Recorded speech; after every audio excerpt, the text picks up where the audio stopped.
Our next conversation today is with Boulder District Attorney Michael Dougherty. He is one of 4 Democrats running for the Democratic nomination for Colorado Attorney General. He's agreed to appear and take questions along with David Seligman and Hel Doshi. Secretary of State Jenna Griswold, the 4th Democratic candidate for AG, has declined to appear on 9 News or take questions.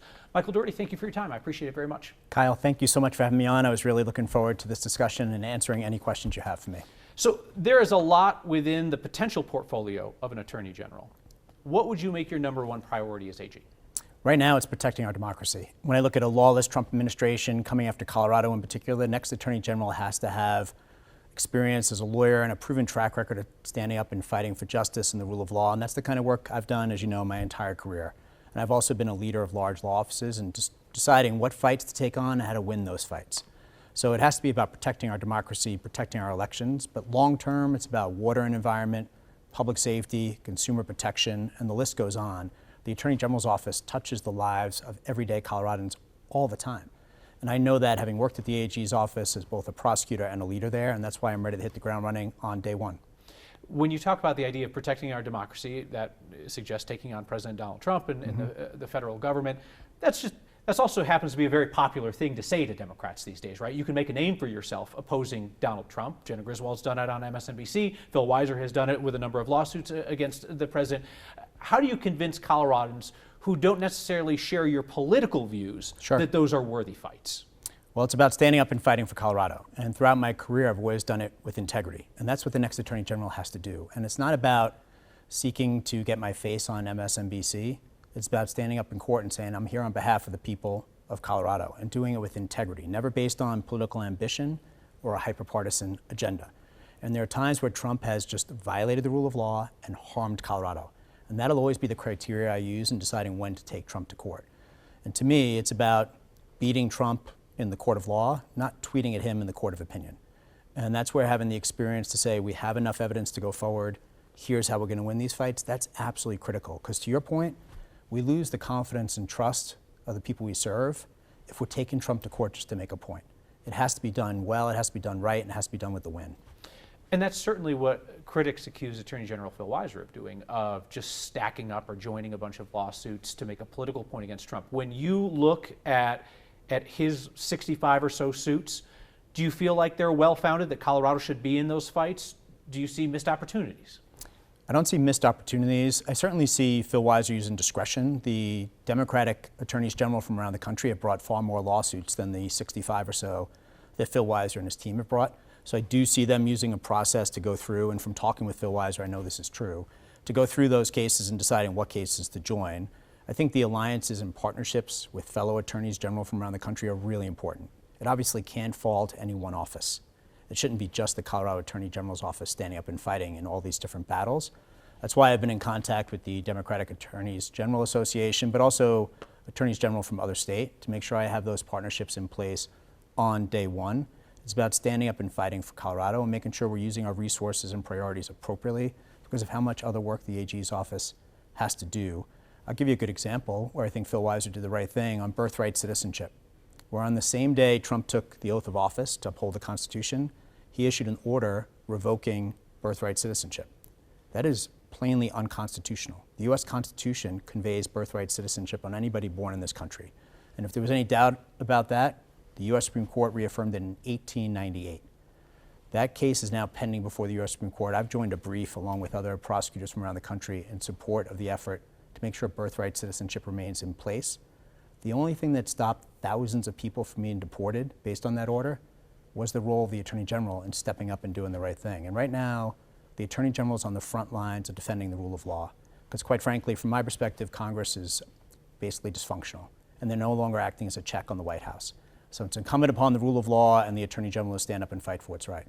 How do you balance the legal judgments involved in that and just the political realities of situations? That's where, having served as an elected district attorney since 2018, that experience has made me realize just firsthand how important it is to always do that. It's why I've been able to successfully prosecute police officers and elected officials, including fellow Democrats. Because when you're doing justice, it's without fear and without favor, and no one is above the law, ever. So it's about looking at the evidence, looking at the rule of law, and making the right determination, and never letting politics or media or the loudest voice in the community guide you. It's rather going to be guided by the rule of law. Talk about one aspect of your work as a criminal prosecutor. Sure. Surveillance camera systems in our communities, flock cameras specifically. Boulder PD uses them, credits them with reducing auto thefts by 35% or so. How have you used mass surveillance as a prosecutor? So it certainly has come up in our cases, not just on traffic enforcement, but also we've been able to solve homicides as a result. For example, there was a murder that was committed by a number of people coming out of Fort Morgan, and they came to Boulder County simply to, and forgive me for the language, dump the woman's body on Flagstaff because they thought they could get away with it. They had no connection to Boulder County. The one connection was they were captured on a traffic camera coming down off of Flagstaff Mountain. And as a result, the sheriff's office, and we have a strong working relationship with law enforcement in Boulder County, they did an incredible job with our team investigating that case. We prosecuted the murder case, and all of them were held fully accountable, all 4 of the people involved in the murder of that young woman. But we can never sacrifice privacy and constitutional rights in the name of public safety. That's a slippery slope. So when it comes to flock cameras, I'm united with the Boulder Police Chief and the Boulder County Sheriff in saying ICE should not be able to access the flock system to target immigrants or for law enforcement generally to target anybody outside of what's appropriate. So that's why I think we need to put more controls in place and make sure mass surveillance is not being used and violating people's privacy rights or their constitutional rights. Democrats tried and failed in part because their coalition splintered over the idea of requiring judicial warrants for access to flock surveillance camera footage just in the last legislative session. Where were you on that bill?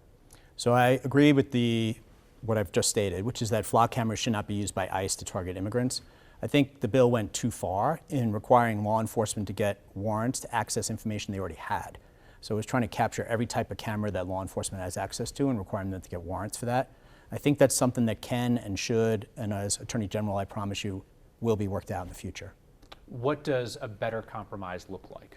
A better compromise, for example, would be a camera system that's run solely by the law enforcement agency, that they have it locked down, that how they run that system is transparent with the community, that the community is aware of what the cameras are being used for, and that it's used for traffic enforcement or serious criminal violations, but not for anything related to ICE and nothing related to violating people's privacy rights.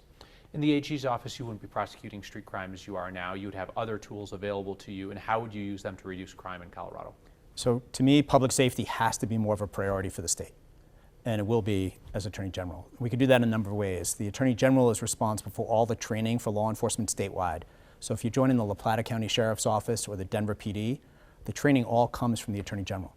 And the Attorney General is the chief law enforcement officer of the state. And that's why experience as a prosecutor who's fought for justice and worked with law enforcement matters. But also the Attorney General has jurisdiction over any crime that crosses county lines. So human trafficking, drug distribution, murder cases that cross county lines, the Attorney General could play a key role in that. In fact, I'll share with you that when I was the head of the criminal justice section for the Attorney General's office as Deputy Attorney General, I supervised a team that I'm going to bring back on day one. And it was a team that would travel the state and provide assistance to jurisdictions, usually smaller, non-metro jurisdictions that don't have the resources, expertise, or experience to handle cases that are particularly serious or complex. That team used to travel the state. Over the last 5 years, Kyle, the Boulder County District Attorney's Office, in addition to taking care of business in Boulder County, we've been handling cases all around the state of Colorado. I lived in La Plata County for the month of July and tried a cold case homicide involving a 12-year-old boy. 2 years ago, my team lived down in Salida, prosecuted the domestic violence homicide. Right now, we're assisting the prosecution of Barry Morphew down in the San Luis Valley. I'm really proud. I work with an amazing team, and I'm really grateful to them for the work they do in helping jurisdictions that are struggling, that call me and call us for help. That has to be the Attorney General's office going forward, and I know Phil Weiser's taken steps to put that back in place. It's going to be a priority for me day one to make it happen. I was going to ask you how that differs from the assistance provided by CBI, but it sounds like CBI is more on the front end of cases, and then you were coming on for the prosecution. Correct. Okay.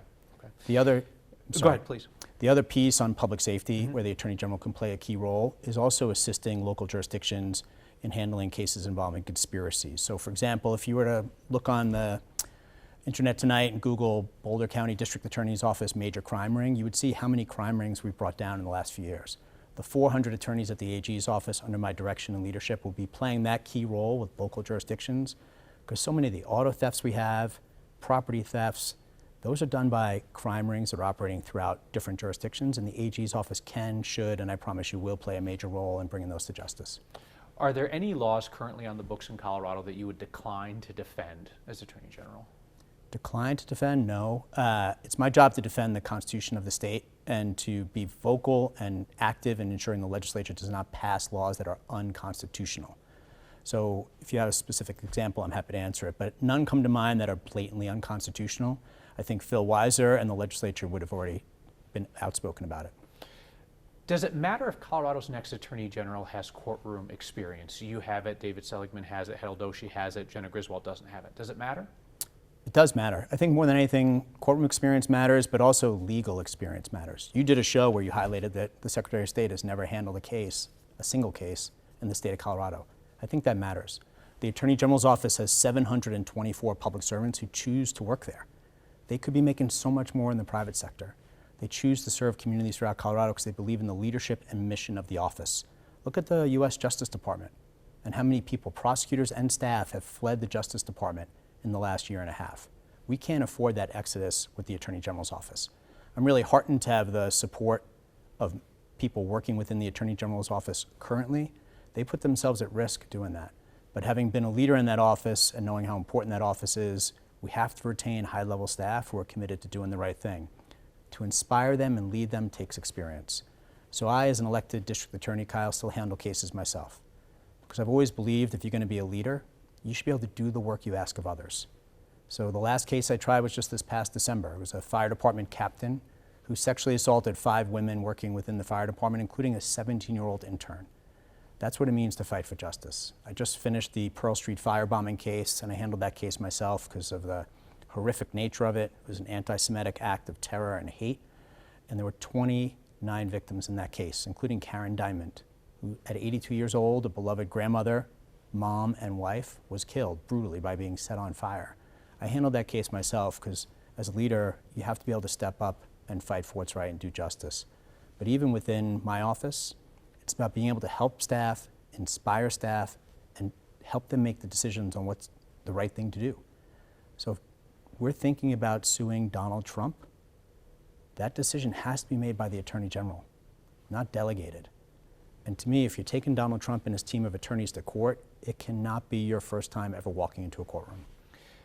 Jenna Griswold falsely claimed that she argued before the Supreme Court. Is that a matter of semantics? Is that a disqualifying bit of dishonesty? Is it somewhere in between? Where do you put that on the scale? I think it's a matter of integrity, Kyle, and I think integrity matters, especially in the role of the Attorney General. The Attorney General is the people's lawyer, the top lawyer for the state of Colorado. And if a candidate felt as though their resume was lacking, the last thing they should do is fill that gap with something that's not entirely truthful. If someone applied for a job with 9 News and they worked at CBS previously and it turned out to be false, I imagine you'd have a reaction of concern. I think that's quite frankly and respectfully what the people of Colorado should have. The Secretary of State has just had a different path, and I respect that. And she's administered elections, and I respect that. This is to be the top lawyer for the people of Colorado, and when we're exaggerating our experience, that should certainly matter to you, me, and voters throughout this state. And I can promise you I'm always going to be honest and direct with the voters of Colorado. That's how I've operated as district attorney, and I've been reelected twice, and there's a reason for that, because I'll always fight for justice, but I'll do it with integrity. Is Jenna Griswold qualified to be Attorney General? No, not at this moment. And I say that for a couple reasons. First, for the reason you just highlighted and what you highlighted on your show previously, that she's never once handled a case in the state of Colorado. The Attorney General has an incredibly important responsibility of leading a large public law office. And lacking experience in each of those things, including the challenges with integrity, I think are incredibly concerning from my perspective. And as you're aware, she's declined to attend 12 of the last 14 candidate debates and forums. And quite frankly, if you can't show up to debate Michael Dougherty and answer questions from the Colorado Sun, how can we count on you to take on Donald Trump? This job is too important for anything less. You also understand how math works. And while you and David Seligman and Heddle Doshi have raised concerns about Jenna Griswold's qualifications to be Attorney General, you also know that the fact that all 3 of you are in this race practically guarantees that she's going to be the next Attorney General. Are you all putting your own personal ambition over the state having a qualified Attorney General? No. Why not? Well, because I'll always put the best interest of Colorado first. I've been a public servant, a lawyer, and a leader for my entire career. You say it's practically certain, I respectfully disagree. And if I thought it was practically certain, I wouldn't be sitting here with you right now. I see the momentum we have all around the state of Colorado. The endorsements from the Durango Herald, the Denver Post, Colorado Ceasefire, former Senator Rhonda Fields, Representative Joe Salazar. All of those coming in now, to me, reflect the momentum we have. Why do we have the momentum? Because people recognize we're living through an incredibly scary and difficult time for our country. We are living through a time of crisis. And people want to know that the top lawyer for the state of Colorado has the experience to win the fights and lead us through the crisis. And that's what I've done time and time and time again. So the Marshall Fire investigation, the King Soopers mass murder, the Pearl Street firebombing, I've been called upon to lead through times of crisis in the past. And I've done that by turning to the courts and to the rule of law and justice. And I've done it over and over and over again. Experience doesn't win every election. It should win this election. There's too much at stake. So the reason we have all the momentum we do is people realize that we're living through a crisis in this country. That's also why I have strong bipartisan support. And I'm the only candidate, I think, in any race that could say that, Kyle. I have strong bipartisan support from Republican district attorneys and Republican sheriffs who would disagree with me on a host of issues, including who should be in the White House. But they know when I take that person in the White House to court and I win those fights, I'm doing it because it's what integrity requires and what Colorado needs, not because I'm trying to get my face on MSNBC. Michael Dougherty, thank you for your time. Appreciate it very much. Thank you, Kyle.